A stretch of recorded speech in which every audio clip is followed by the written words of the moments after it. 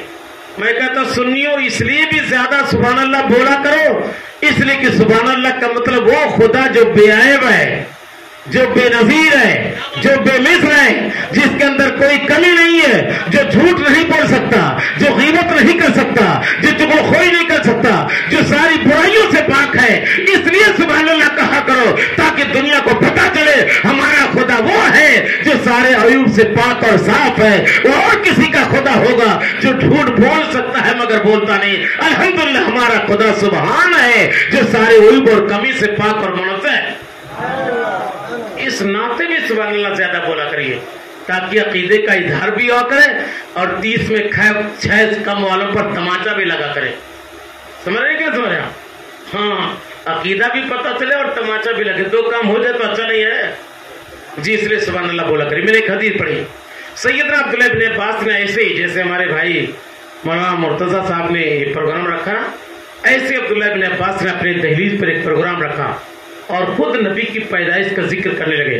اتنے میں کہیں سے نبی اپنی مقدس اونٹنی پر سوار جا رہے تھے, رک گئے تو اپنی نبوت والے کان سے نبی نے سنا کہ عبداللہ ابن عباس بیٹھ کر میری پیدائش کا ذکر کر رہا ہے, پیدائش کے کمالات بیان کر رہا ہے, میرے پیدا ہونے میں کیا کیا عجوبہ دنیا نے دیکھا تھا اس کو سن کر عبداللہ ابن عباس بیان کر رہا ہے. اگر یہ کام غلط ہوتا تو نبی روکتے کہ نہیں روکتے, مگر حدیث کے الفاظ میں نبی نے روکا نہیں بلکہ فرماتے یا ابن عباس حلت لکم شفاعتی, اے عبداللہ ابن عباس تمہارے لیے میری شفاعت حلال ہو گئی. اتنا بڑا انعام دیا کہ پوری دنیا مل کے اتنا بڑا انعام نہیں دے سکتی. پتہ چلا میلاد وہ بابرکت محفل ہے, خلوص نیت کے ساتھ ادب و احترام کے ساتھ بیٹھ کر ہم اپنے آقا کی یاد بنا لیں, ان کی پیدائش کا ذکر کر لیں, یہ محفل قبول ہو جائے تو یقیناً میدان محشر میں ہماری تمام تر بہاریں ہمارا قدم چومنے کے لیے تیار ہو جائیں گی. اللہ ہمیں مقبول بنا لے گا. اس لیے کہ میلاد کی محفل کی کثرت سے حاضری بھی ہمارے لیے مغفرت کا سامان بنا کرتی ہے. بس ایک لفظ اور پڑھتا ہوں, نبی نے خود اپنا میلاد پڑھا. بھی محرم آئے گا نا, محرم کا سفر آئے گا, پھر ربیع الاول آئے گا. کوشش کریے گا کہ نوجوانوں آپ کو یاد رہ سکے اور جذبات بیدار رہیں. 3 نوجوان علماء کو لے کر سفر میں ایک پروگرام اعلیٰ حضرت کے نام سے کر لیجیے گا, سمجھے کہ نہیں سمجھے, اور مجھ کو دعوت دے دیجیے گا. میری تاریخ خالی رہے گی تو میں فری تقریر کرنے آؤں گا, نذرانہ نہیں لوں گا, بلکہ آپ کہیے گا تو 5 کلو خورمہ میداول سے لے آؤں گا میلاد میں بیٹھنے کے.